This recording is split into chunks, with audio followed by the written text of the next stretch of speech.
इस प्रेजेंटेशन में आपको खुशामदीद।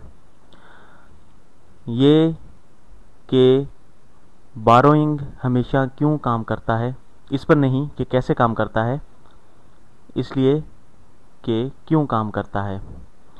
अगर आप एडवांस मैथ्स जानते हैं तो आप इसके बारे में यकीनन पुरयकीन होंगे। और हम ये सवाल हल करते हैं। 1005 तफरीक 616। तो अगर हम इसे इस तरह लें, दो हिस्सों में तकसीम कर दें। मैं इसे यहाँ पर वजाहत करता हूँ इस चीज़ की। हम इसे रीग्रुपिंग करते हैं और इसे यूँ लिखते हैं कि 1005 जो है वह 1000 जमा 0 100 जमा 0 10 और जमा 5। तो अगर हम इसे इकाई, दहाई, सैकड़ा और हज़ार में तकसीम करें तो ये इस तरह इसकी ग्रुपिंग होती है। और इसमें से हम माइनस कर रहे हैं 600, माइनस कर रहे हैं 10 और माइनस कर रहे हैं 6। इस रकम को हमने, इन दोनों रकमों को हमने तोड़कर यूँ लिख दिया। अब हम यहाँ पर देखेंगे कि हम किस तरह उधार लेते हैं और ये बोरोइंग का अमल किस तरह काम करता है। तो 5 में से हमने 6 तफरीक करने हैं। तो 5 एक छोटा अदद है, तो 5 को 15 करने के लिए जो 1 आया वो कहाँ से आया, क्योंकि बाएं जानिब जो अदद है वो तो 0 है और उसके साथ जो अदद है वो भी 0 है। तो फिर ये जो हम 1 लेके आए तो ये कहाँ से आया। अगर हम ये कहें कि ये 1000 है, इस 1000 से हम 1 ले रहे हैं और इस 1000 से अगर हम 1 लेते हैं तो ये एक बहुत पेचीदा अमल हो जाएगा। तो हम इसे आसानी के साथ किस तरह करेंगे, तो हम इस 1000 को जो है वो दोबारा रीडिस्ट्रीब्यूट करेंगे। इसे यहाँ पर तकसीम कर देंगे। हमने ये 1000 ले लिया, ये 1000 हमने ख़त्म कर दिया। इस 1000 को हमने अब तकसीम करना है। मैंने ऊपर लिख दिया, इस 1000 को हमने इन 3 जगहों पर हमने तकसीम करना है। ये 3 टोकरियाँ हैं, इनमें हमने डालना है। अब हमने यहाँ पर 1 डाल दिया, 10 जो है हमने यहाँ पे डाल दिए, यूँ समझें 15 हो गए। 5 को हमने 10 दे दिए, तो बाकी हमारे पास 990 बचे। ठीक है, 990 में से हमने जो है वो यहाँ पर इसे 900 दे दिए और बाकी 90 हमने दहाई की जगह पर लिख दिए। इस तरह हमने इसे 3 हिस्सों में तकसीम कर दिया। 900 जमा 90 जमा 10 ये 1000 के ही बराबर होते हैं। इसे हमने इन 3 हिस्सों में तकसीम कर दिया। अब हम इसे आसानी के साथ हल कर सकते हैं। 15 में से 6 हम तफरीक कर सकते हैं, जवाब आया 9। 90 में से 10 तफरीक करें तो जवाब आता है 80 और 900 में से 600 जाएं तो जवाब आता है 300।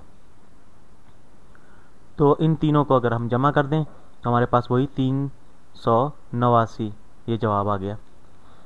तो यहाँ पर जो है अगर हम इसे इस तरीके से देखें जो हम नॉर्मल तरीके से करते हैं इसे, तो 5 में हम जो है 5 में से अगर 6 निकालते हैं तो 5 को हम 15 करेंगे। 1 हमने कहाँ से लिया, 1 जो है वो हमने इस 100 से लिया। 0 से हम नहीं ले सकते, दूसरे 0 से भी नहीं ले सकते, तो हम इस पूरे 100 से लेंगे।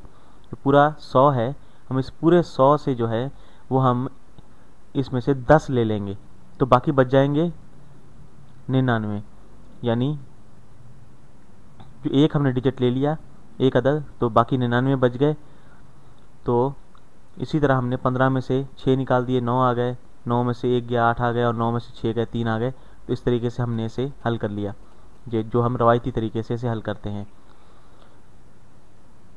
तो यहाँ पर आपको इस तरीके से ये वाज़ेह हो गया होगा कि ये उधार का अमल क्यों काम करता है, क्योंकि हमने 100 में से 1 लेके 5 को दे दिए और ये 15 हो गए।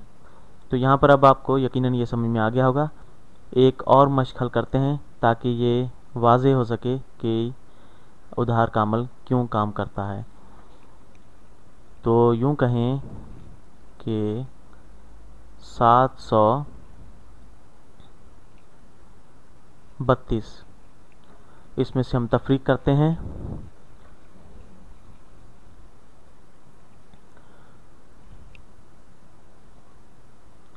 23, 732 में से हम तफरीक करें 23, तो इसे भी हम 2 हिस्सों में तकसीम करते हैं। तो 723 बराबर है 700 जमा 30 जमा 2, और 23 बराबर है 20 जमा 3 के। तो हमने तफरीक करेंगे 20 और 3, 2 में से 3 अगर माइनस करें तफरीक करें तो ये नहीं हो सकता क्योंकि 2 छोटा है अदद। तो हम 30 में से जो है वो 10 लेके 2 को देंगे तो ये 2 12 हो जाएगा और 30 जो है वो 20 हो जाएगा। तो अब हम इसे हल कर सकते हैं क्योंकि 12 3 से बड़ा है और 20 20 के बराबर है, तो ये हम इसे इस तरीके से हल कर सकते हैं। तो 12 में से 3 अगर निकाल दें तो 9 बचता है और 20 में से 20 निकाल दें 0 बचता है। 700 हमारे पास नीचे जूं का त्यों आ जाता है। इन तीनों को जमा कर दें तो 709 ये हमारे पास जवाब बनता है। तो 732 में से अगर 23 निकाल दें तो इसे हम इस तरह करेंगे कि 3 में से 1 हम ले लेंगे, 3 2 हो जाएगा और 2 12 हो जाएगा। 2 में से 3 गए 9, 2 में से 2 गए 0 और 7 नीचे जूं का त्यों आ गया। तो हमने इसे बहुत आसानी के साथ और तेज़ी के साथ कर लिया। तो यहाँ पर ये चीज़ आपको यकीनन वाज़े होगी कि हमने इसे ये उधार का अमल क्यों काम करता है, क्योंकि हम बाएं जानिब से एक जो है वो हिंसा लेके वो हम दाएं जानिब वाली आदत को दे देते हैं। या यूँ समझें दहाई को हमने दहाई का जो है 1 10 लेकर हमने इकाई को दे दिया और वो उसके नंबर तो बढ़ गए लेकिन हम अब उसे तफरीक कर सकते हैं आसानी के साथ। एक और मश्क से इसे समझने की कोशिश करते हैं। 512 में से हम तफरीक करें 38। अब ये हमारे पास 512 500 जमा 10 जमा 2, तो इन्हें हम इस तरह तोड़ के लिख सकते हैं। और जो 38 है तो 30 -30 और -8 इसे इस तरह लिखें। 2 में से अगर हम 8 तफरीक करें तो ये नहीं हो सकता, तो हम ये जो 10 है ये 10 यहाँ पर ले जाएंगे, इसको दे देंगे, ये 12 हो जाएगा और वो 10 0 हो जाएगा। तो 12 में से 8 जो है वो तफरीक कर सकते हैं हम, तो ये जवाब आ जाता है 4। तो 0 में से अब 30 तफरीक नहीं कर सकते, तो 0 में हम फिर जो है वो हम वहाँ से हम 100 लेंगे और इसमें मिलाएंगे। तो यहाँ पर हमने 500 में से 100 ले लिया, ये 400 हो गए और 100 हमने इसको दे दिया 0 की जगह पे। तो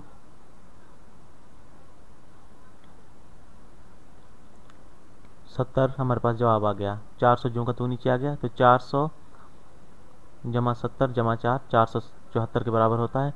तो इसी तरह 2 में से 8 हम नहीं निकाल सकते, तो 2 को हम 12 कर लेंगे, 1 को 0 करेंगे और 0 जो है वो उससे 4 कर लेंगे, 5 में से 1 ले लेंगे तो वो 1 जो वो 10 के बराबर हो जाएगा।